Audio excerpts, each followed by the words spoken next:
eyes when I gave the word. Underground Railroad Productions. Today we have the pleasure to interview one of the master metaphysical teachers out here in the community, Dr. Delbert Blair. How are you doing, Dr. Delbert Blair? Brother Rich, I'm doing well, especially now that you're here and I'm here in your wonderful city that I've waited now, 14 years to get back to. Wow. So I appreciate you extending that to me, and it's an honor. Yeah, well, alright, well, we got a lot to talk about. You got the lecture happening tomorrow. Today we're going to do the interview today. Try to get as much information out the master as possible. Before we get started, I want you to show the people, you have some information on the diodes. So I want you to show the people what particular information that you have that's extremely important for them at this time in their life before we get started. Okay, well, I appreciate the deference and respect. I'm not a master. I've never claimed to be a master. That's been a title sometimes it's been put upon me. But it's not a master. I can never master metaphysics, and that's the journey that I've partaken in this lifetime to understand metaphysics. You have masters around, I'm not one. As a student of metaphysics, which I guess I'll be for lifetimes, I find that there's really no other venture, anything I can do on this planet that's more worthy, more intriguing, more interesting, and more time consuming. So with that one, I respect you and respect me for saying that, but I'm not a master. I'm simply a teacher, teaching some, learning from others, and that's about it. On diodes, now we can definitely talk about that. Diodes in general are two-way rectifiers if you're using electronics. Now most people get it confused because in electronics you have things that act as a capacitor and a channeler which carry current. What these are natural products. There's nothing electrical about them. They're made from magnets and crystals, and the whole catch is a secret formula which nobody so far has been able to back engineer, and I've had them to say, oh, I can make this into, I said, hey, go ahead and try. What they do is to stop the low frequencies that are in many things that are called now radiation from harming you as much as they normally would, and completely stopping them on some levels. Now let me explain that too. We have in 251 major cities here in the United States, towers. There are 252. There's one that it doesn't. These towers have different heights, and the heights and the way they look mean certain things. You have some towers that are used for cell phones, for government defense switches, for carrier ways, for utility companies, and then sometimes some just plain boxes that corporations use to cheat and not have to pay for some of the facilities that are being used. But the ones that you see that are for the cell phones can be very dangerous, and the ones that you see that are 360 foot tall, that seem to have seals or screens up their veins on them, they're extremely dangerous. Those are used for mind control. The other ones, which I'm now going to go into for defense of, are used to get cell phones and things like this working. All the cities now here are talking about Wi-Fi, and they're all talking about next year when all cities are major Wi-Fi. Well, all cities, 251 of the 252 major ones again, went Wi-Fi some time ago, which means that there is now a carrier wave or wind or an energy that is now transmitted without a wire directly to an apparatus. And one of the apparatuses that everybody has is a cell phone. What's interesting about the cell phone is that now some people now have 2 and 3 cell phones in one family. They're getting as common as television sets, and when television sets first came out, of course, they were very expensive. Now they're economically feasible. So when you use that cell phone, and I see you've got one there too, and I've got one here too, but the difference between those that are aware and those that aren't is what's on the back of this cell phone. And this cell phone here, there's a little gadget, and that is called a diode. Put that up, let me zoom in. There you go. A diode that you see there can be bought by anyone that wants it. We're one of the distributing places and companies for it, and that's what it looks like when it's packaged. You put this on your cell phone, and you put it right over the battery or any other flat surface. What that does is to raise the frequency of the cell phone wave that's coming in to make you be able to hear audibility, to hear sound again. Low frequency, and it's very easy to understand, is very dangerous. The lower the frequency, potentially more dangerous is that frequency. High frequencies Well, our whole planet is full of high frequency. We walk through a sea of frequencies each day. In fact, if we could see like an X-ray machine or so, we'd be afraid because we see lines of energy just everywhere, like cobwebs and spider webs. But the low frequencies are the ones that are bad for the central nervous system, for the left and right hemispheres of the brain, for the eyes, for the ears. Everything electrical and everything magnetic within your body, they tend to distort. And when you use these cell phones, the potential now, it used to be a big argument about it. It was a Dr. Carlo at one time that was hired by some of the manufacturers of these cell phones to prove that cell phones were safe. Instead, he said after 8-month study, they're far from anything but safe. And I have to agree, as many other scientists and researchers do agree, they are very harmful. The potential when you hold this thing up to your ear and you start talking, after 4.5 minutes, your whole, if you could see that, and I'll be showing it at our lecture tomorrow, some of these infrared photographies and stuff like this, everything and everything begins to turn red. Red means radiation. Slow frequency, harmful radiation. When the diode is put on it, within 5.5 minutes afterwards, all that is corrected. And if you use a diode on a regular basis, it never starts in the first place, because what it does is to raise that low frequency to a frequency that is not harmful to your body. So in that sense, you say it's getting rid of radiation. Toward that end, we have 11 different kinds of diodes, because what we also understood, that particular device, and by the way now, they're not only making these cell phones now that you can talk on, but as you know, and you could probably tell me about them, play games on them, store material on them, get a whole codex list up in there. I mean, it's just now just like a walking television set or so. Well, they have something stronger than Wi-Fi called 3G network. Have you heard of that? No, I haven't. Yeah, it's supposed to be faster and yeah, it's supposed to be more faster and more powerful than Wi-Fi. And that's already on the market? Yeah, it's on the cell phones? Yeah, through cell phones, because I know they have it overseas where see what 3G allows you to do is it allows you to talk to somebody and watch them and look at them at the same time. Oh. You know, and they have that overseas. So, you know, now probably next year, AT&T offers it now. Other cell, T-Mobile and them hasn't caught on yet. But what you'll see now is people talking on their phone while they're looking at the person that they're talking to. Yeah.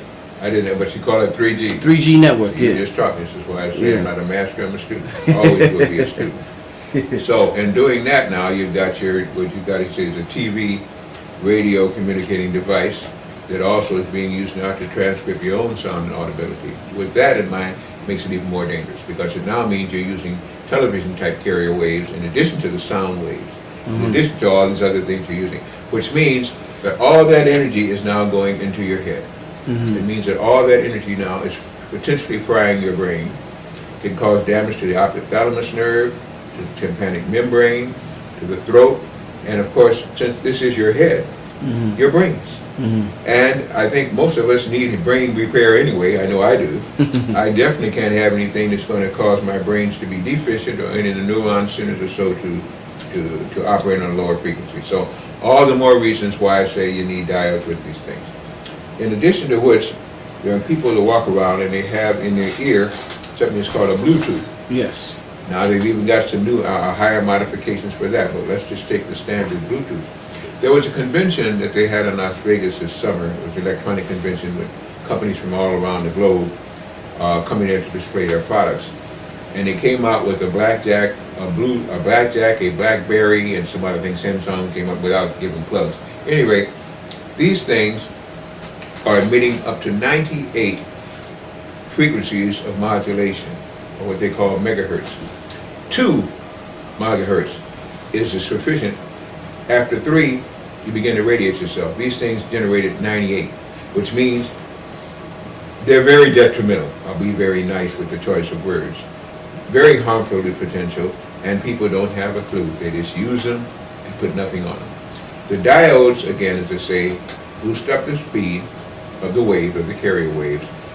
The faster the speed, the less harmful potentially to you, because the fast ones, as I say, we walk through a sea of that anyway. But because of that, the company had to make something called a Bluetooth diode, okay? And it's a digital. Almost everything now is no longer analog because it's much too slow a frequency carrier wave. Well, That's the question I want to ask you. You know, because you know they're all the televisions is going from analog to digital. That's right. I think it's next year. You're gonna have to, and if you don't want to switch it from analog to digital, you're gonna have to get a converter box or something like that. That's right. And then they make you pay for it too. Right now they're giving it away. That's also a lot of interest behind that too. Because when they do that, that's not the reason that they're doing it. They're doing that because they want to be able to control all frequencies within your body and all frequencies within the neighborhood and everything else. With analog, they can't do that. That will also mean, as I've also told people, again, anyway, you saw that one, this is the one for Bluetooth, it's digital. When they have their way, this nebulous day, these people who seemingly want to play games with us and look at us being kids, and as I state again, there's no such thing as a soul birthing a kid, you birth children. Yeah. Kids means baby goat, to the goat god Baphomet, actually sacrificing you to a lower species at birth, which you're not, especially if you have melanin, because it helps you to increase your frequency on everything else you're doing. But because of that, they want control. What happens now, when you use the cell phone, you never turn it off. You say, well, put it up like this, get ready to use it, dial the number. When they finish with it, they close it, or else they hit the off button and that's it. It didn't go off. It's constantly radiating you, and if you have it in your pocket 24/7, it's radiating you 24/7. When you have a group of people coming together with cell phones, everybody is equally radiating each other. That be a convention, rap concert, hip-hop, symphony concert, church, school, meetings of Congress, doesn't matter. Because these phones can't be turned off unless you take the battery out. Now pretty soon after next year, even that won't do it. But right now, if you take the battery out of the back, it's not emitting any kind of radiation. So when people say, I just turned off my cell phone, they didn't. At night, when you're charging it up, you're getting radiated. Along with the TV that's in your room, your radio that's in your room, your hair dryer that may be in your room, every other thing like this. All of these are emitting low frequency. And low frequency, at the very best, using the best adjectives I can, is potentially extremely harmful to the human body and the brain. So because of that, we also had, the company, what is called a slim pocket diode. This is the way it looks here. And of course we have a packaging in it again. Looks like a square peg of wood, a block of wood that's only about a ½ centimeter thick. It's very lightweight, but very protected. You put that one on the left side, one on the right side, and you're setting up now an energy field around your body that is protected. Of course, and people have said before, well, Blair, you said you can use one. Yes, you can. If you use one, put it on your left side. You said you can use two. Yes, if you use two, put it on your right side. But then I've heard you say, well, people have 6 and 7. Yeah, there's people that are smart and are willing to spend the money on helping themselves. You can't put too many of these things on you because of all these towers that are up everywhere, all these electrical and magnetic frequencies that are everywhere. You're walking through it each day. So the more you have protection to solidify your own body's electrical field and not have it tap just like a vampire would tap you, then you're protecting yourself. So you can't put too many on these bodies. Some people I know actually have 12 on them. And those are usually people that have studied this. In our group, I usually have about 6 on me at any time. Or, you know, it's just, anyway, the point is again, when you see something, if you were going to walk into an electrical field, like you have at some of these generating stations, as soon as you get there, because of all the wires and stuff, apprehension waves should run through your head. Uh-oh, what am I getting into? You can hear the hum there. You know that you shouldn't be around there too long. That's just sixth sense, as they would call it. Well, if you could hear the hum as you walk down city blocks, as you walk into shopping malls, it would be the same thing. And so for the wise, you try to protect yourself with that one. What it does is 2 things. It either closes out your own electrical field, putting up a block for it, or enhances your own field to protect it from the other radiation that's coming in. It works the quickest way it can to suggest it. And then, of course, once you understand your body, your brain, your central nervous system, your limbs, your joints, your organs are at risk, then you have to say, well, what about my food? If you think about your food is really, in many cases, radioactive. Not only that, but it's genetically modified in many cases. And that's another story. If you wish in the interview, we can go there too, Brother Rich. But these genetically modified foods are also in many cases put in radioactive cans or given x-rays and stuff as the food is there, and so therefore not only can they be poisonous to the human system, but they also can contain radiation. We have what is then called a diode plaque. This is just a picture generally of the diode plaque. You can see the size of it again. What I'm going to do is to also turn it around slowly, and you can see it's very thin. But on the back, it's more or less plain except for the seal of the company that makes it. This one you usually put like this on your counter or chopping block or whichever you happen to have, and you sit your groceries up on it. There's a picture there of the groceries sitting upon a diode plaque. I usually suggest 2 diode plaques because then if you have a shopping bag with 2 of them, you can put every content on there, and up to 18 inches above the surface of this plaque, things will take out radiation and nullify poisons. So you leave it on there 15 minutes at the least. Sometimes I'll leave it on overnight if it's an unperishable food, because again, you can't get too much of a good thing. In this case, you can't get too much of a good plaque. To take out poisons and toxins from your food before you eat it, and even after you eat it if you want. So that was then a diode plaque. Okay. I don't have with me a diode pad, but a diode pad is roughly about that long, about that wide, and about that thick, 1 inch thick. We have them thinner, but I like the 1 inches at least because I want more of the material within it. That's what you're supposed to sit on. You sit on that when you're sitting in front of a computer. You sit on that when you're sitting in front of a TV set.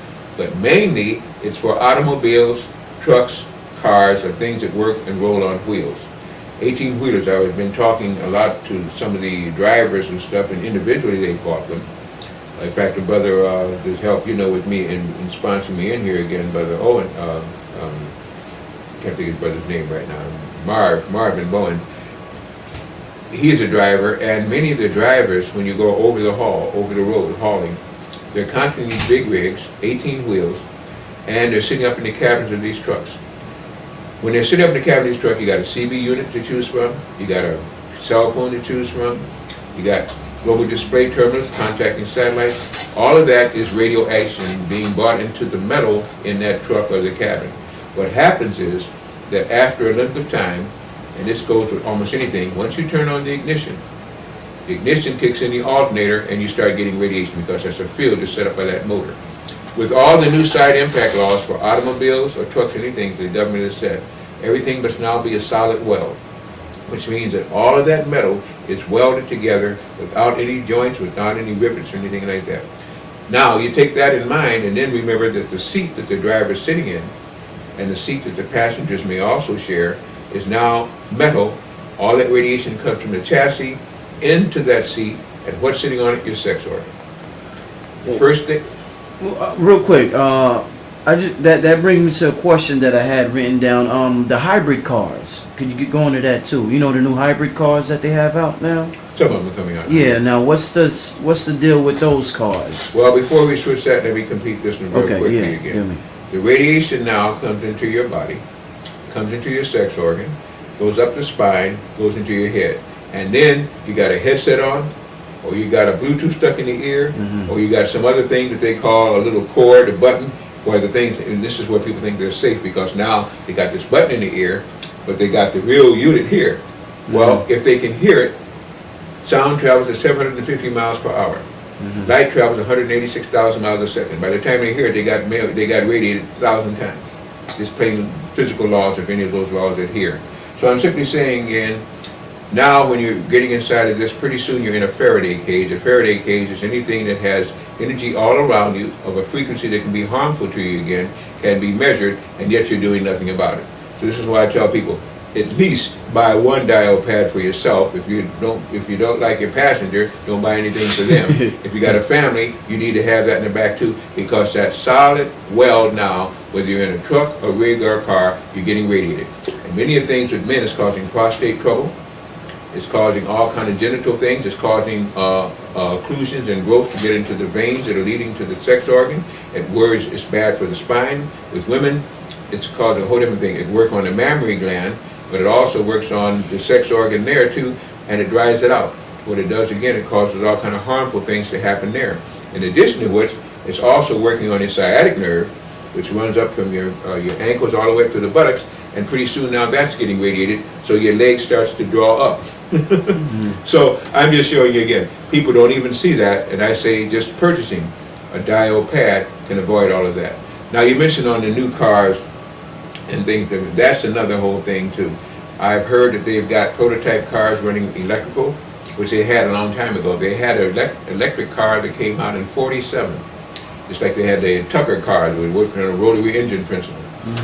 They banned all of that, told people they shouldn't use it, bought them off the market. Why? Because they didn't want you to use anything that is not going to run on fossil fuel.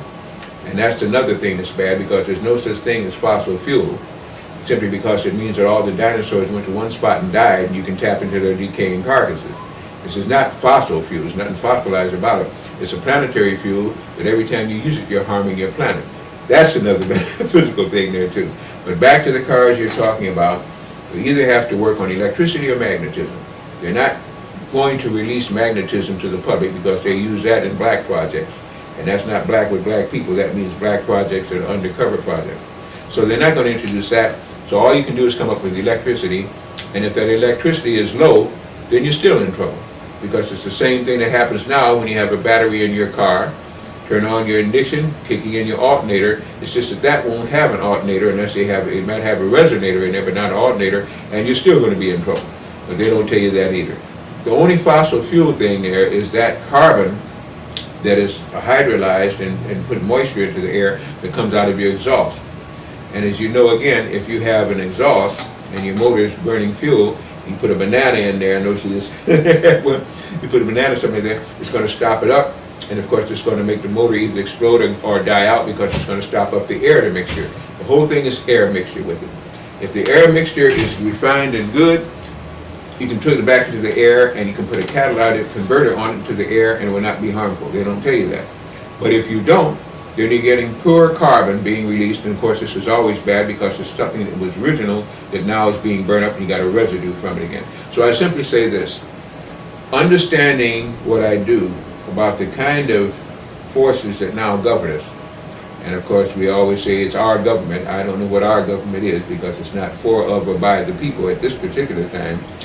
Then it's a matter of what do you do for self, and what is this government, or what are these officials going to release that's going to be good for you. In most cases, and I'll take a break with you on this one, most cases, most of the things they're releasing and doing are not good for you. But the 1% of things they do that may be good, I see 9% of things that are not. So I simply say again, the hybrid cars and all, I have to wait and see which ones make the sales and which ones they let the public have. Okay. Now, I heard you mention before on ways to activate the right side of the brain.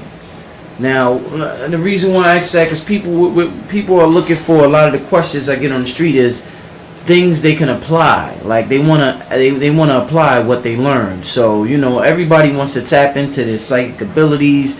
So a lot of the brothers and sisters on the street wanted me to ask you ways they could tap into the right side of their brain and use more of their brain potential.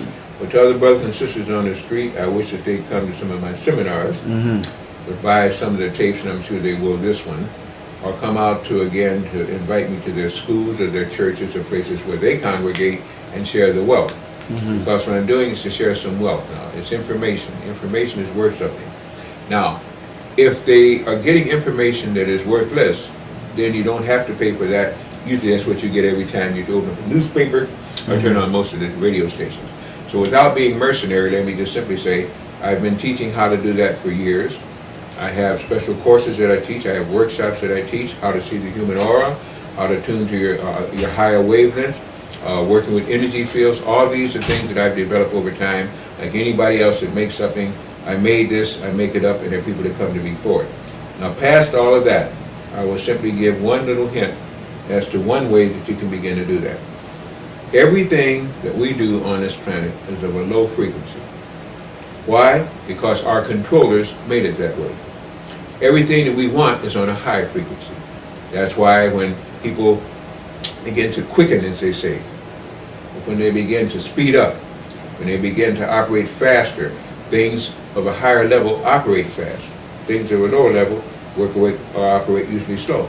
So it simply means you're quickening your energy field and everything that your energy field goes through, which is your glands, your organs, your hormones, your body tissues, whatever it is. If it's quickened, it will operate better. Same thing with the brain. You have to do things to speed up the ability of those cells, those neurons, and those dendrites, and those axons to function faster. Easy to do with one thing, monatomic gold. There are other ways too, but I'm going to just give this hint out. There are methodologies even when you take the gold. But monatomic gold alone, when taken in the system on a regular basis, as long as you prohibit the use of these things that would slow it down, like drugs, like alcohol, like booze, like any other thing that's going to slow you down, like pharmaceutical drugs, most of them, 98% of them, are going to slow you down. Now, if you take it with the gold, you're wasting your time with the gold. Because the gold now is going to do one thing, try to nullify all the other bad things that you have in there, rather than building you up to a higher potential. So I say, first of all, don't even waste the money if you're going to continue to do those things. But I probably just lost half our audience. I don't care, because they don't need the gold, because they're misusing the gold. When you begin to take it and you're spiritual, and you want to set up a good body defense, you want to set up a good immune system, you want to speed up that brain activity, you take the monatomic gold. Monatomic gold means mono. People are understanding now that liquids are more easily absorbed in the human system than are solids. Say, well, so what? I knew that. Wonderful. But how many people know that there are three different forms of liquids? There's your colloidal, which is what you get in most liquids that you take. There's ionic, and everything we sell in liquids on our website is ionic. Even the monatomic, what do we call the Miracle 2000, the Heart Miracle, it's ionic, which means it's more easily absorbed than even colloidal, because it's smaller.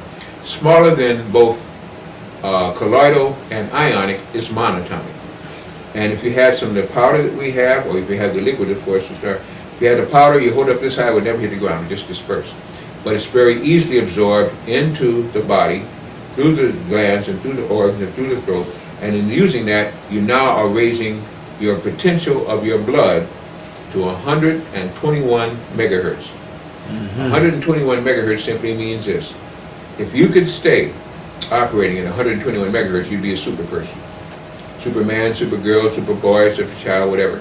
You'd be super, because you'd be rating at a height of speed that no bacteria, no germ could even exist in. First of all, you'd be germ and bacteria free. But because we usually cannot maintain it, we have to renew it each day. But each time we do, if you're trying to get in a pure diet, you begin to raise your own blood vibrations up and up and up. Most people can't get past 100. Bacteria and all can't get past 100. So if you have 101, 102, you're bacteria and germ free. So that's the difference in using one method for speeding up the use of the brain. Take monatomic gold, goes up to the hypothalamus where your pituitary pineal gland are in, helps to work again to the left brain, right brain, helps to get right and left brain entrainment, which means that they both work empathetically, sympathetically, and anytime you need to go higher, it automatically switches over. So that's the thing in using what we would call gold versus some of the other things that you wouldn't have. And then methodologies of study and meditation, that is what I teach, and this is where, again, in that methodology, you can begin to transfer that energy yourself. Okay, now I want to jump around a little bit. We've got a lot of different questions here from different people. One thing seems to be a popular question. Where do we come from? Now, when you say black history, oftentimes people go as far as back to Kemet. Then they stop at Kemet. Some people go to slavery and stop at slavery. What is our history before we got down here to Earth? I'm sure we have a God. I mean, you hear brothers on the street every day say, yeah, the black man is God, the black man is God. What does that mean to you to say that you're God and you're more than just the physical shell, Delbert Blair? Well, Brother Rich, you are more than a physical shell, Rich Merritt. The whole point is that when you think you are something, you are. But sometimes we don't even give thought to what we think. That's what they call locomotor. Things done without energy. Things done that are just being done because, like your heart beats. Because if you took time to forget your heart to beat, you might be dead. So some things are done automatically. In the case then of you beginning to say, well, where did the black man come from and why the black man had this and not had that? At one time on earth there were nothing but black people, but not for the reason that is very proud and say that. There's a reason for that. At one time the earth was so messed up to a radiation war that the only people that could survive had to have their skin turned jet black. Hair wouldn't even grow because the whole body was being charred. And because of melanin, which is a gift from the Creator, one of the biggest gifts and best gifts you can ever get in a physical life, their body had adapted, stopping all that radiation at the skin surface, and so therefore they had to be black to live on the surface. Their lives were shortened. They could not get longevity in a radiation field unless you can control it, because it shortens everything you're doing, cuts down your livability time. But at that time, after that great war and that great conflagration, that's the only thing to live on the surface. No, what great war are you referring to? Well, this was an altercation that most people aren't even aware of. A time when there was a big battle between the moon and our planet, when there was an interplanetary war, and many things. This is an old planet. We're talking billions of years old. The scientists and geneticists now, and I think the anthropologists give it about 4.5 billion, or moon 5.6 billion, which lets you know that the moon rock is supposedly older than the Earth, for those who think that the moon came from the Earth. But even they are wrong. In metaphysical study, and that means simply the books and the literature and the word of mouth that's passed on from generation to generation, they say this planet was so old that it's almost unbelievable. But what is more current now is the planet is finally getting a chance to get out from underneath the psychological barrier and block. So, and back to your basic question, I would simply say that melanin, which makes people and things dark, such as melanin and chlorophyll in plants, there's only one magnesium molecule difference between human hemoglobin and plant chlorophyll. So the easiest way to help yourself is to eat green plants, and especially those that are not full of radioactivity and so like that. It simply means also that there is something that's been given to people on Earth, to creatures on Earth, and in this case to people who have an active melanin, which we now collect as a race. Black is not a race, white is not a race, yellow is not a race, and brown is not a race. And there are other races that have other colors in that too. We just haven't met them in general. So what you're talking about is people with melanin and the gift of melanin versus those who have very little. And there's 7 grades of melanin. Without getting into all the grades of melanin, the higher the number, the valence number, the stronger. And therefore, if you have a grade 7 melanin, you can adapt that melanin to almost everything you want to do. And it's in everything, including the brain cells, which then work even better. They talk about gray matter. It's not gray matter. It's actually black matter up in the brain in some cases. It's gray when it kind of mixes. Everywhere melanin is, the Creator is also. Simply meaning this, because it is like something that must come from what was nothing, or something that came from creation. You know, we say the Creator is everywhere. Now what are they beginning to find? Some of these astrophysicists and so on, geologists, they're finding dark matter.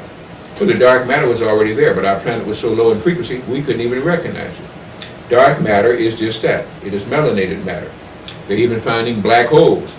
And they're now postulating that everything that's brought into a black hole just absorbed. It is no more. There is nothing as no more, because the Creator always is. So therefore, you can't have nothing anymore. Hope I confused you with that one. When you draw things into a black hole, you're simply drawing it back to the original source. It's reconverted and set out at a different frequency. It comes out, but because of our low frequency, we can't see when it's re-emitted. So these scientists are saying, well, it's there, this is just, no, it's not. It's coming on a frequency you can't behold, which will be before this interview ends with you, Brother Rich. I'd like to kind of get into that to remind me. I'd like to close with that one, though, about our sun. But either way, for now, the black race of people were the only race of people that had to be turned black that could live on the surface of our planet. As you understand now, the lighter you are, the more you cannot live on the surface here exposed to sunlight without harmful radiation, melanomas, carcinomas, and everything else. It's still the same law. In order to take the rays of the sun, absorb them, and not let them harm you, you have to have melanin, which is a collector, a nullifier, a cancelator, whichever one you would. So when you're talking about now the races of man, you're talking about one thing. When you're talking about the races of human, you're talking about another thing. When you're talking about mankind, you're talking about another thing. It's just like the interposition of kid for child. And great teachers and people who are very smart still go around and use that stupid word kid. You don't have kids. Just like you don't have a master if you're part of the gods. If you're part of Godhead, you are God. But it's a matter of how intelligent a God you are, how ignorant a God you are. In summation, there have been races on the earth that have been green. There have been races on the earth that have been red. There are races on the earth that have been brown. And there are races on the earth that have been black. Each one of those is a grade of melanin. The only one that does not have melanin would be completely white. And that's when albino, when all the red blood cells are now dissipated, vitiligo is set in, or whichever again, it means that they carry very little of the melanin aspect, which means that they're very hard to be spiritual, simply because they don't have the direct connection with the Creator. The battle that was fought here between the moon and people on Earth, debatable, but I believe it. I've read enough of the literature and to see that. I look at the moon, in which many people are saying now, these astrophysicists, these geologists, and these interplanetarians, and that's what I call them, that are now collecting these things and studying them, all are saying now, if we can believe anything they tell us, that the moon rock is 5.6, the Earth 4.5, which means, as the ancient Native Americans have said, and some of the Dogons and Tuaregs and Sirius people have already said, there was a time when we didn't even have a moon at all. So if you want, we can go into that part too, but up until that time, you have to simply say, black people came about living on the surface of Earth because they're the only ones that can survive and be anyway human and intelligent by doing so. Now, you mentioned the Dogon. Could you tell me something about Sirius? Because the Dogon say we come from Sirius star system, right? Well, that's what I've heard. Now, what's that about, the whole Sirius constellation? Well, the Dogons are very interesting. The Dogons, again, if you read their history, like some of the Pygmies and so, say that they came from the area of the Salton Sea, which is now called the Mediterranean. They said that there was a great battle that was fought up there. That's one of the last kind of conflicts that we've had here on the Earth, on that part of our Earth, there in what we call Kemet now, or what they call Africa now. After that battle was fought, they had to leave. They left because deserts were formed. At one time, that part of Africa, Kemet, Kibu land, Kim, whatever you want to call her again, had no deserts. Those were fertile plains, very vibrant, forest and verdancy, streams that ran to the Nile. This is when they first built the pyramid. And that's another structure. In fact, you will find that the Sphinx again is even older than the pyramid. When they built the pyramid there again, they misused that. And so they had to flee, because what has happened was, with this ray that they use and this energy they use, it actually caused the soil, which was black, full of life, verdancy, seeds, and everything else it could grow, they killed it, they blasted it. And it created deserts. Deserts are sand. Sand means that you've had something that had life that now is dead. And when that sand was created, it's through radiation. You still find that most of the deserts, or the Kalahari, whether it be a Sahara, people have even forgotten about the Libyan desert. Because when I was teaching school, I used to ask my students to say, on what desert is the Great Pyramid of Giza built? And of course, the response came in, of course, the Sahara. That's intelligent. No, it's not intelligent. It means a limited understanding of history. It was built on the Libyan desert. But that desert has enroached, meaning it has grown. And now it's just one big desert because of the radiation and the poisons and toxins that were released there. It's one of the penalties of the black man who were responsible for that. Let's get back to your original question.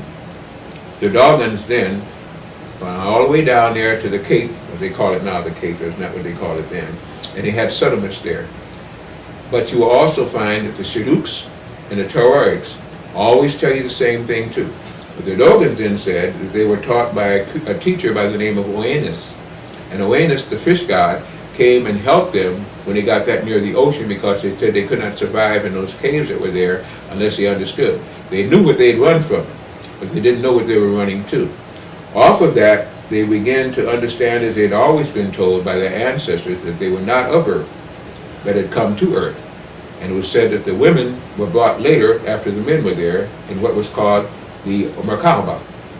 And they actually call it the Merkaba van. That's where you get our word van, and connect with the word Merkaba, Merkaba. They also stated that a companion to this area where Oannes came from were other stars. and that those stars had planets, and that they were going back when they died or when their souls left the earth to Canis Major and Canis Minor, the dog stars, the dog constellation. Canis Major, Canis Minor, which are referred to as the dog stars. Of course, most of the brothers now are hip to Sirius, and this is where they step in and say, well, Sirius A, Sirius B, there's Sirius C and Sirius D. Remember I said this to you. Okay? But all that means is not just a binary star system, but on rare occasions you can even get a trinary star system. And all planets and all suns don't have to show light. It's another thing that has to be understood. Because where darkness is, melanin exists, but it may be on a frequency that you can't understand. Not meaning you, but people in general. So that's the story that I understand that they tell, and they understood that if they can make amends with themselves, their souls would go back after this incarnation, back to Sirius or the dog star, where things were a little bit better. It's not perfection there either, but at least it's much better than what Earth has, because Earth took on the laggards, and that's another whole story. When you say laggards, what is that? I figured you would. You got a revealing tape here, much more than I usually give. I usually try to segment into one subject for that reason, but in this case, I agreed to do it, so I will do it. The laggards were misfits, disenfranchised, nobody wanted creatures that lived on many planets within this particular system, within this galaxy, and there are many galaxies. Not universe now, I did not say universe, I said galaxy. And it was decreed that this planet, like 21 other ones, or 22 in fact, was to be like a I can't call it a zoo, like a hotel with many complexes. It allowed different creatures to come together on one planet. That's why on this planet you have all kind of animals, birds, fish, people. You have hot, dry, deserts, snow, waterfalls, salt water, fresh water. Everything here is like a habitat, a perfect habitat for almost anything that wishes to come here. The one prerequisite was that they were supposed to try to learn under a certain time span, and then they could move on. Well, some of them there, they never got cured. They were recidivists. In this case, they brought in, since they had great teachers here, and a wonderful, beautiful planet. This planet is beautiful if you've traveled on it at all. I've had limited travel, but I see it's beautiful. They came here to learn and to be re-educated and to be taught, or to be confined until they could change their ways.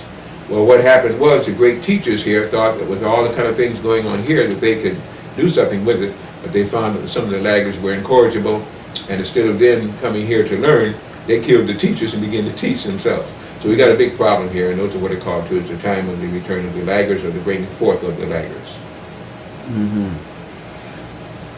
The white race, or I don't know if you want to refer to them as a race. David Icke, other people as well, talk about reptilian shape-shifting.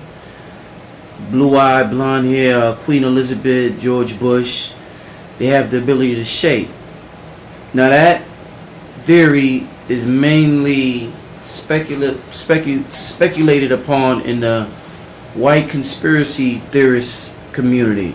In the black community, we feel as though they can't shapeshift. They don't come from nowhere but the caves. There's nothing spiritual about them. They wish they could shapeshift, but they have no spiritual essence to them. How do you weigh in on the whole shape-shifting, reptilian debate that's circulating, whether it exists or not? Well, my 3 cents that I'll throw in is that there are shapeshifters. There have been shapeshifters on this planet since the time it was organized. And even when we go to the 5th dimension, which I want to end on with the sun thing, there'll still be shapeshifters. Now, what is a shapeshifter? How does a shapeshifter shapeshift? And if they don't exist, why do people ignorantly believe that they're shapeshifters? You shapeshift every night. Every night we go to sleep, and nobody questions where do we go. I've often asked, do you punch a ticket? Do you have a transfer? What vehicle do you use? How much fuel does it take? And where do you go? Everybody on earth that has a soul sleeps, unless you're very refined, and even then you may sleep at least once a month.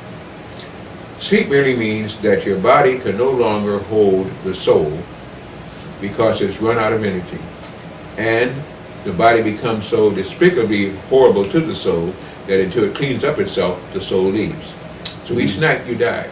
You will die every 3 days, or you will die standing up. People go to sleep standing up. People had guard duty, just go and sleep. They'll still be with you, they're still there. But you have to go to sleep because the energy in your body is not strong enough to maintain you. So you have to get out so the body can renew itself. You, as a soul, go out and receive some energy, jump back into the body, and then you go. Now, if that is the case, then you have to ask, what trip did you take? Where did you go? What is the action, and what is the reaction? That is another whole case of study. But I simply say, each night we die. So death is only death when it's final, for what we think is final. When we die each night, we're going to be reborn. If not, then you got obsequies, funerals, and everybody's mourning. If you do, hey, you made it back. But sometimes we get back with trace memories. We have a dream. I said, oh, I had a REM state, and a rapid eye movement state, and I dreamed this and I dreamed it. It seemed so real. It was real. Because you got out of the false reality which doesn't exist on this planet to the real reality that does off this planet where you came from. That's why many people don't like to return. Many people get lost out in space and consciousness. This is why when you start talking about the speed of something, it's incalculable, the speed of something on a planet like this, because this planet is so low in vibration. Speed of light, speed of sound, no such thing. It doesn't exist in the internal world that is external to the Creator. Only exists then. When you're next to the Creator, there is no such thing as time. So for a soul, there's no time. But time, it must remember when it comes back into the body, and that's when you say, I don't know how long I was asleep. I don't know where I went. Man, it was so real, was there? Because you really became real. Here is a confinement. Here is where you're here to do one thing, learn. And then the time is to show what you've learned and what you're willing to practice. So encapsulating it back to the original question.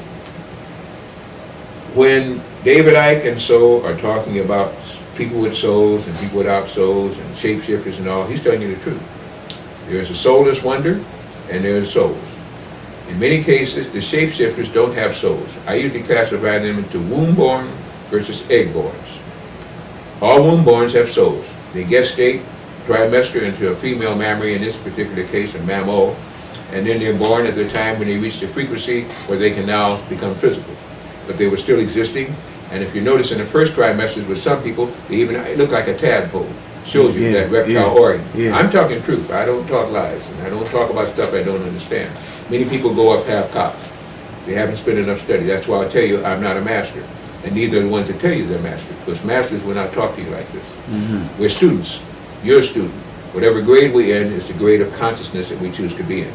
Back to the original point. There are shapeshifters, from my perspective. They operate from the fourth dimension into the third dimension. Our planet and all on this planet are presently in the third dimension, and in so doing, they are not reaching down and they're manipulating it, like a laboratory science with the guinea pig, or some other form of creature he feels or she feels is lower than them, and they do whatever they want to do. This is why they've been doing that. The catch is that if you have a soul, even though you are now on that dimension, you have no dimension that can bind you for long. Only in a state of death or sleep do you need to transform. That's why when yogams, rishi men, different, whatever you want to call the magician or the shaman, they can go into a state by which they feel no pain, because they really take the soul away from the body, stay in that dimension, and the wiring is disconnected even though the wiring is there. So they don't feel anything there. You feel this because you're now earthbound, you believe it, it's been incorporated into you, and so therefore you're part of that physical thing. But each time you leave, when you go to sleep, if you don't wake up, you don't know what's happened to your body. Which lets you know that the connection is what you have to make. And when all the wiring is back in and you settle it all in, you're now physical and completely awake. There are shapeshifters, there are walk-ins, there are walkouts, and there are souls and there are soulless. That's my criteria. That's what I'm basing my consciousness on. What is the difference between the spirit and the soul? Wow. You don't play, do you? Man, I didn't think I'd ever put this all in one tape for one person, but I'm being made to do so, not you making me, they're telling me to do so, so I put it on. This tape must be going to go to a lot of people.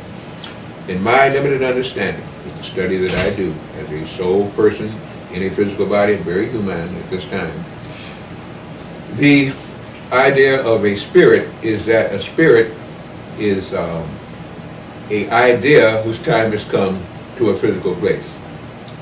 The soul is a vehicle of transportation for that spirit.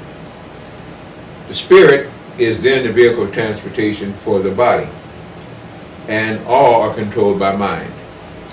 In many cases, we use the word term mind, meaning brain. The mind is to the spirit and soul as the brain is to the body. I'll repeat that one more time. The mind is to the spirit and soul as the brain is to the body. A vehicle which lets you wire in all these things and let it function on a frequency, because everything must have an energy source. Rather than burn out the soul by going directly to that, that soul is then built to pull in the universal soul, which in this case is the sun.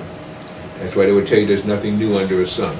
So once you come under sun jurisdiction and are born there, you must have an energy source, which is the sun, and your soul, Saul, again, like they had their parable and allegory of Solomon, which means soul man or sun man. They're one and the same. Enough souls together form a sun. Individual souls are individual man here to learn. If you remember again that Solomon said, just to digress a bit, vanity, vanity, all I see is vanity. Because you know, he understood then that on this plane, everything is desire. On the plane where he came from and remembered, everything was will. And I always say willpower meets desire. Desire moves inward, takes in things because you desire, you covet them. Will moves outward. You command them, you demand them, and you are part of them, because you understand the will that is from the Creator with the desire that is from God and from lower creatures and things. So it's like a marriage. It's like one goes out, one comes back. A symbiotic relationship, simply meaning everybody benefits from it, and everybody's supposed to learn from it. In many cases, we no longer benefit. In many cases, we're incapable of learning because of the drugs we take and the poor teachers that we have. Incapability is something that can change to capability, but you must put the will to do so. Like you seek, others don't seek, you'll get, they won't. Now, you have the man, you have the woman. From what I understand, in the spirit realm, we are one. We're androgynous. We have both aspects within us. When we come down to the physical, we separate. And during the course of our lifetime, we spend our life trying to find the other side of you. Man primarily being electric, woman primarily being magnetic. Together, I guess we're electromagnetic. We complete. You know, we're complete. We're that one that we once used to be before we came down here to the physical. What we see now happen in society, large, and I'm out there. You came by my spot yesterday in Brooklyn. I'm on the street. I have the DVDs. Large increase in homosexuality within the black community. Young sisters as young as 13, I see outside every day, Dr. Blair, holding hands with other females. They have their, their flag on, the gay flag. Young brothers switching. On TV now, you have transgenders. On Puffy, this dude, I don't know. Have you ever heard of Sean Puffy Combs?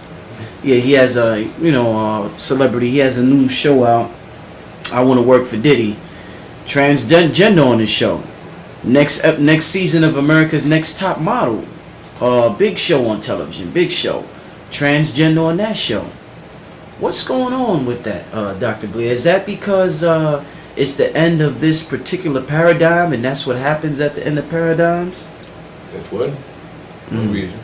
If you notice, when you study limitedly, and again, his story as he teaches it, which you have to be very careful of. Anytime a civilization falls, you will get a lot of rampant sexuality, asexuality, bestiality. All of these things go rampant because it's now the soul who is unprogressive now getting a chance to reveal just how much progress he or she has not made. Heterosexuality means to have self-love. But you say, well, heterosexuality is when I have another partner. Not so. People talk about souls, twin souls, and soulmates. To have a soulmate is to be blessed because there is no difference, except one is in a female body and one is in a male body. That is done on heterosexual laws. By the way, I am not homosexual, I am very heterosexual. But I talk now as a scientist and a researcher of metaphysics, wherever the truth lay, go. In many cases, transgenderism and like transvestitism and so on again are deviations from the mind when the brain is not sure of what it's about. Fear induces things to retaliate against. Helpfulness and non-fear lets you be comfortable with what you are and seek to understand why it works as it does. I simply will state this in summation, and it's much too big a topic to close this quickly, but it could lead into a lot of thoughts and a lot of debates and so on like that. If a soul has had a good mating at one time on a planet like Earth, understand, third grade frequency, third dimension, and falls in love, and then one part soul devours, it goes, it dies, that mate is then gone, and then they're left there, where's my mate? Sometimes the sorrow is so hardful that the person wants to die. On souls, it means that anybody can mate. Mating is done every day. Twin souls mean that there's a lot in common. Soulmates mean that they are one. In fact, they found the other self, but only expressed in a different kind of body, which lets them even enjoy each other more. But if that soul gets out of kilter, and that mate has gone on, and then it is reborn, and the other mate's still looking for the soul it didn't have, but back here not knowing where to look, especially now, again, as the world is becoming smaller, still searching for something inside that is no longer inside because the person that they thought that they were with is now gone. So therefore, that other person now incarnates back. But maybe both of them now have incarnated into male bodies. Both of them incarnated into female bodies. But the bond is still there mentally. The bond is still there in the soul force, and they recognize that person in another body. Now, before, say they were heterosexual, but now one is a man and another is a man, one is a lesbian or a woman and another is a woman, and now they still feel that attraction. In many cases, when you do drugs, you can misinterpret that attraction. Because under the influence of a drug, the animal nature is brought out, the spiritual nature is suppressed. And so therefore, they're now attracted to each other there, but without the guidance of doing it without booze and liquor, they now would not even mate, even then. So now you're finding a free soul in a planet that is now quickening, that is now able to express it as they see it. And so therefore they search for their opposites in any sex, in any body that it's in. That also can be done through genes and hormones.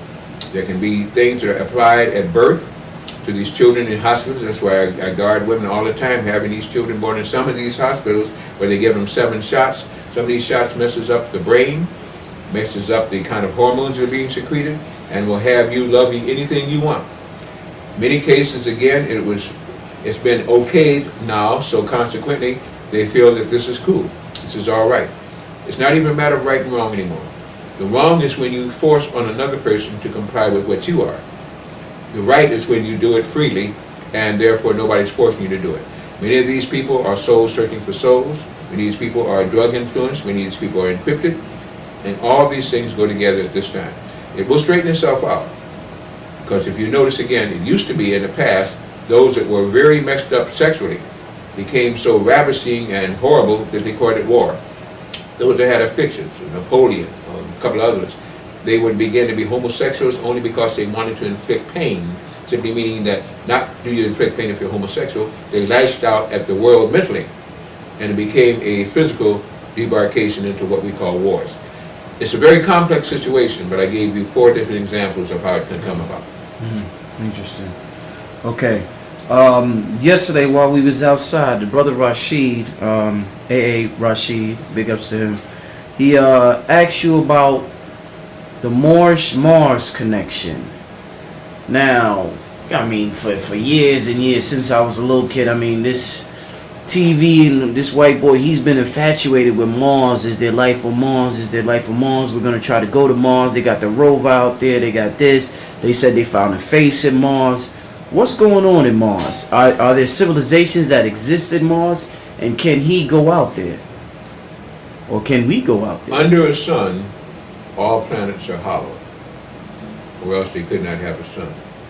Under a moon, they better be hollow, because without that, if you had a solid and a hollow, you'd have clashing and stuff like this. Each planet is a classroom. There were actually 13 classrooms in this cycle at one time. The term triskaidekaphobia, the fear of the number 13, comes with sole recollection of a planet, Maldek and Maluna, that destroyed themselves. And that fear is carried on. Any planet that's hollow, any life form that's advanced will live inside, not on the outside. You're limited, and the age, what is called EXD, and age transmutes to a person, or translates to a person who lives on the surface, because you're exposed to too much radiation, the planetary radiation plus the sun radiation plus the moon radiation, and you will die. You cannot have longevity on the surface of a planet in a physical body. But if you go inside a planet, the atmosphere inside is more cloaking, much more magnetic, which leads to longer life. People get taller and so on like this under a magnetic field. In summation, living on the surface is almost condemned to death, and the disease of age takes place. The cells will wear out because there's too much harmful things there going for them to maintain and grow stronger and longer. Inside, giants can live because now instead of your life force being taken away, you're cloaked in magnetic field, which leads to stronger growth, leads to longevity, which leads to better usage of everything you have. Because we're all individuals in bodies learning. On the surface, age takes place. So, I say all that to say, if you're looking for intelligent life forms, you look inside the planet, not on the surface. The intelligent ones have had wisdom enough to go inside and become wise, live long enough to have more wisdom and exuberate that inside. On the surface, it's a temporary thing. That's what it's supposed to be while you're here to learn, and then you decide what you're going to do. On Mars, there are melanated people living inside of that Martian atmosphere. The movies have tried to show that when you had some of the honest producers, the people who wanted to tell you a story, to tell it in the cloak form, like the Spielberg and Lucas and their series, they would tell you again in their own way that they're inner Earth beings, exterior Earth beings, and astral beings. Either of these is a way to live, but it's on a different dimension. It's on a different vibrational rate, same third dimension. So, inside of Mars are said to be black people. I use that collectively because there's no such thing as a black race. Melanated people, they look a certain way. And the best way I can describe how they look would be what we call the Olmecan statues that you see everywhere. That's what they were taken from. They were from the people that came from Sirius by way of Mars that came here. In many cases, those were the Martians. That's why they're now trying to hide that fact. That's why they don't want to show you that the face on Mars is of a Negroid-looking woman. I have to use Negroid. We're going, Caucasoid, Anthropoid, Mongoloid, all this kind of thing. But it's of a black woman and with dreads. You can't be more descriptive than that. But they don't like to tell you, there was a post office that was there on one of the islands they invaded, and it had Our Lady of the Pyrenees and Our Lady of the Islands. Lady of the Island stamp was of a Negroid woman with dreads. And it showed one of the goddesses of ancient time. Now the Greeks gave us that, the word goddesses, so I'm just going to use that for the term that we best understand. And it showed this Negroid woman as being from Mars. It showed her as a planetary beautiful woman. In other words, could bring forth many races from her. What that was saying was that out of melanin many things can come. And they invaded that island, they tore up all the stamps, they wanted to get rid of that Lady of the Islands there again. But if you would take a solenoid reprint and put that over the face on Mars, she would come to life. It shows the same thing there, that the Martians had come here, that the Martians who were the Olmecs were here to teach in time, and then at the time they left. They left after having a great battle, a great conflict, and I won't go into that, it takes too much more time. But they had a great battle that was fought here when the Olmecians tried to defend against the Dracon and Dracon robots that came back here. They lost that battle simply because they refused to let any more souls have to be, to be expired through that daggone process. But they also left us with the same thing that could get to where they are: melanin, pyramids, crystals, and magnets. With that, if we awaken, we can use the same thing to do what they did. They did it, and then they had to take away the crystal, the all-seeing eye of the pyramid. They took away all of the Grand Gallery, that whole thing that made that thing become a ray machine. and a transporting machine. We see semblances of what was, but we know within our hearts what is. Let's touch on reincarnation. Do we choose to come back here, or do we have to come back here to learn a lesson?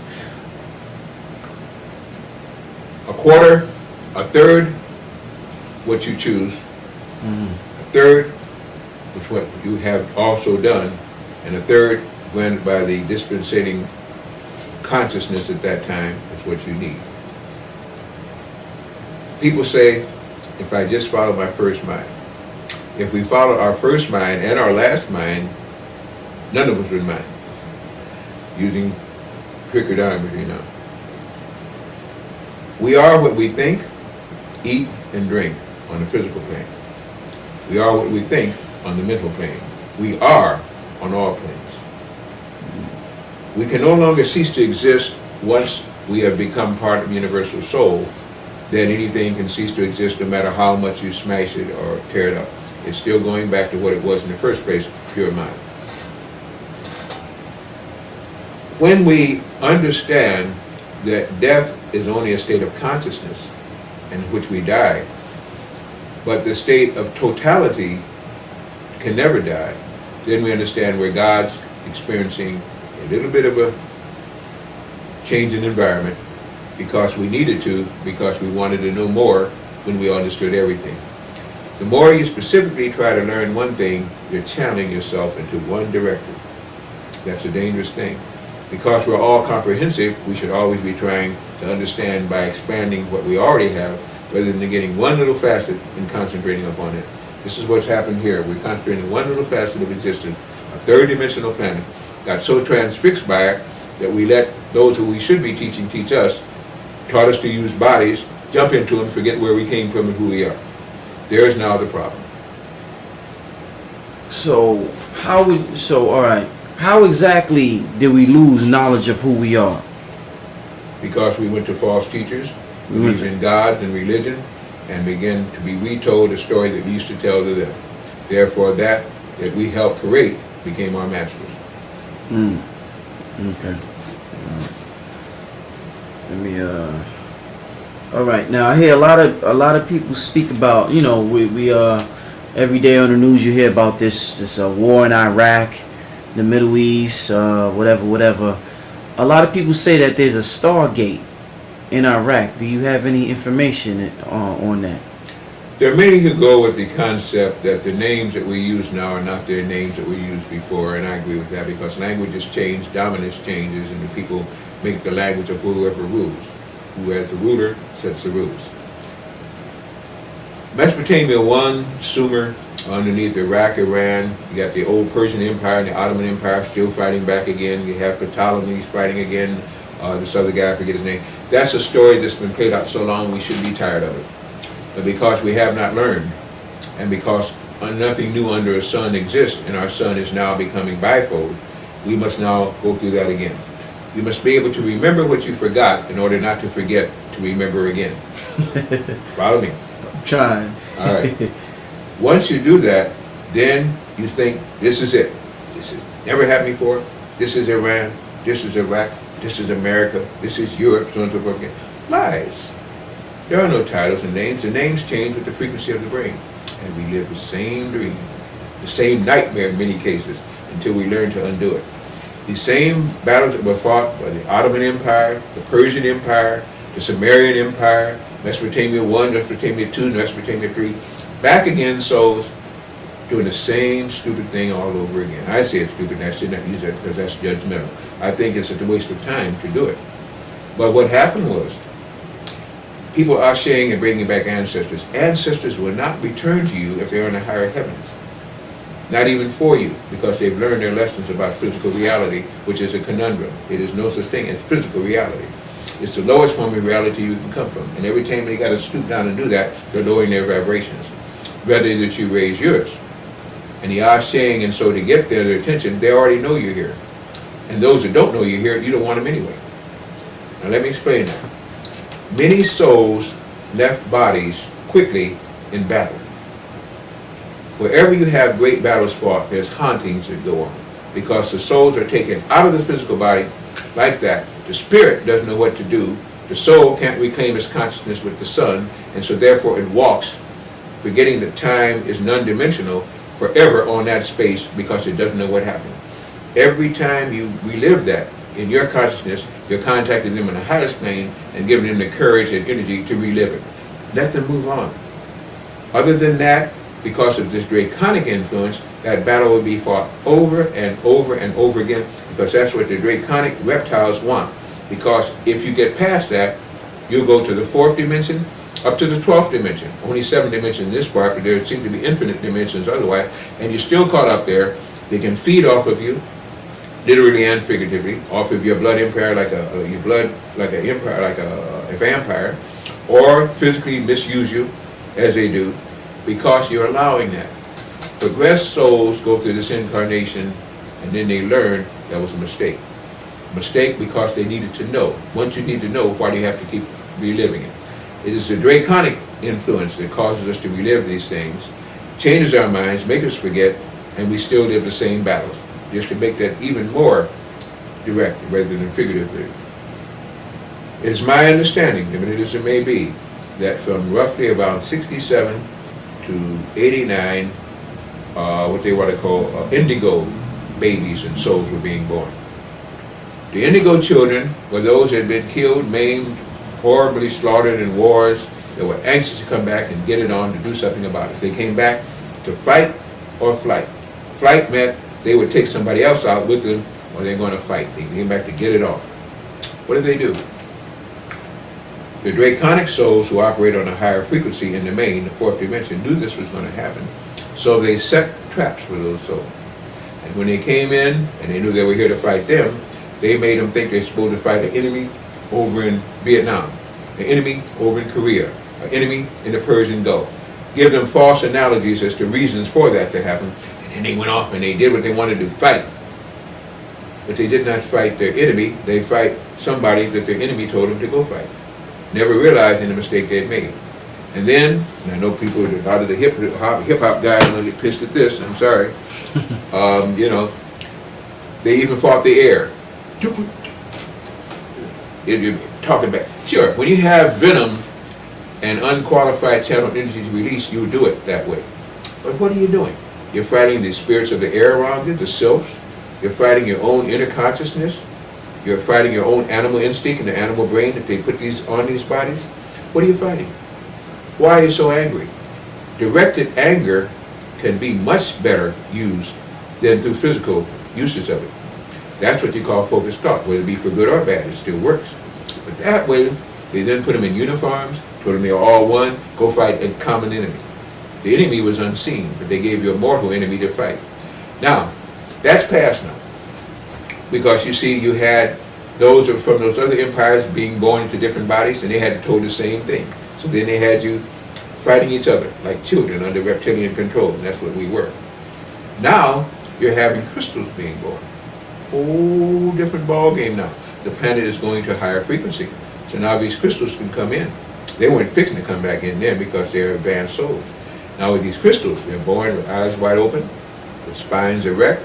They're born with knowledge and understanding and wisdom. They can work with animals and insects. They can work with vibrations of the air. They can work with fire, water, all the elements. And they can even work with the mothers while in the womb and the fathers out of the womb. They are the very advanced type of people. They're not here with hate. They're here to understand what makes for hate and how to change it to love. These are the children that now will be given the energies and powers that we say we want, but don't qualify for by our very actions. What are they doing to them? Trying to give them 7 shots at birth, including hepatitis C, trying to give them booster shots, give them all the pharmaceuticals, PHARM, okay? 7,000 pharmaceuticals things in Merck's Index, United States Dispensary of Pharmaceutical Medicine. Give them all these drugs to lower their vibration, and even still give them half a chance. Their metabolism is such they will still try to get rid of those drugs.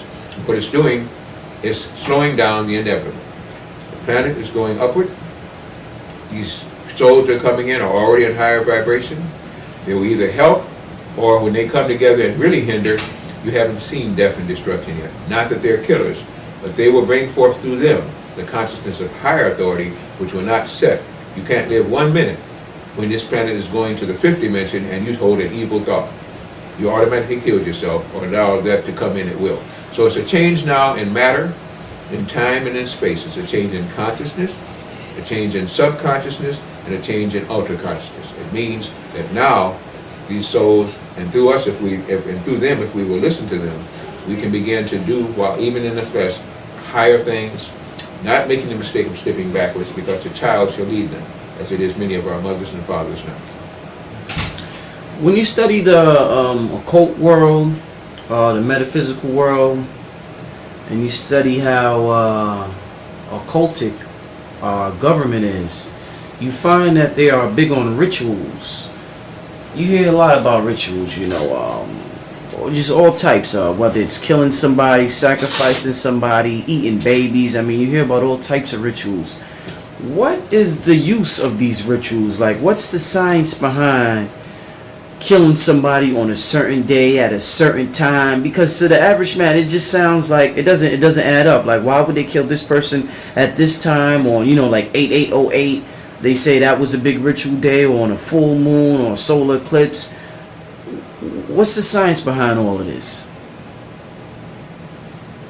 Well, we've just had a 4-day full moon, which supposedly is impossible. We had a solar eclipse, which I was warning people about. I shouldn't say warn them, just simply say be wise and be aware of a solar eclipse. It was followed by the summer solstice on the 21st of June.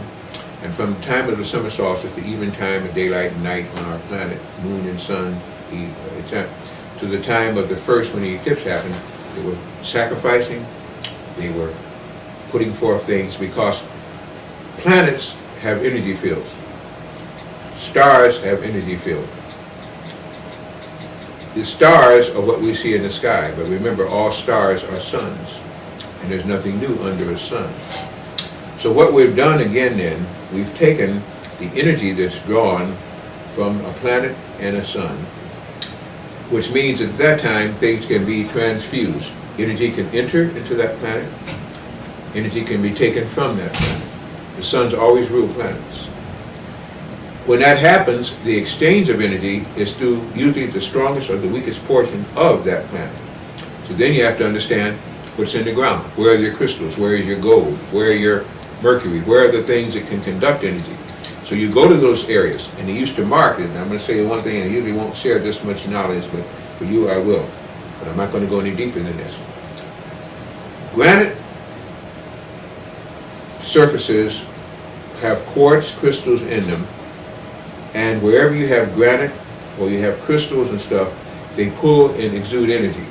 Well, you have these great big behemoths and things, there's signs that beneath there is something else. Those were markers. So it means that the earth can vent through those things, or that's what they call a natural or artificial vortex. Once you can understand that, when there's going to be exchange, you stuff up those vortices by pulling out or taking in what you want. Since we don't claim our own planet and use those, then you have a draconic enemy on the fourth dimension that doesn't care anyway, that now uses it for us. There'll come a time when we'll take back the powers to understand where the planet breathes and goes, and use them ourselves. Even then, they still have to make sacrifices, because they still can't, with all of their so-called mind control, cannot do it. They have to have that human blood, especially with melanin, because of the high vibration, to still get it done.